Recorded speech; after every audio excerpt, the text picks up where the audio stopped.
տրամադրությունների մասով։ Սովորական։ Լավ։ Ինչ է կարծում ձեր սպասելիքները կիրականանան ընտրություններից հետո։ Տեսնենք, չգիտեմ Ազիզ ջան։ Ամենամեծ սպասելիքը ո՞րն է, որը ունեք։ Այնքան բան կա, որ մեկ ասենք։ Որը որ լավ լինի։ Գյուղի համար լավ լինի։ Բնակիչների համար լավ լինի։ Իսկ ինչ խնդիր կառանձնացնեք, որը հրատապ լուծման հարց է։ Ինչ խնդիր, առաջի խնդիրը ասեմ ձեզ առուն, որ հիմա մենք ոռոգման ջուր չունենք։ Փակել են առուն, են վերևի կանալը, թե ինչի համար չես հասկանում, ջուրը ուր է, մարդիկ ինչ անեն, ժողովուրդը ինչ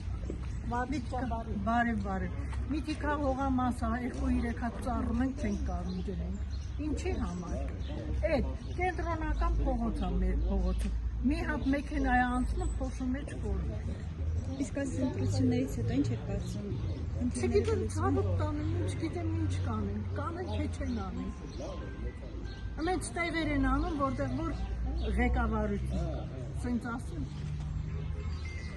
Այդ էս տեղեր, սովորական բնակիչներին ոչ մի բան էլ չկա։ Շնորհակալ եմ։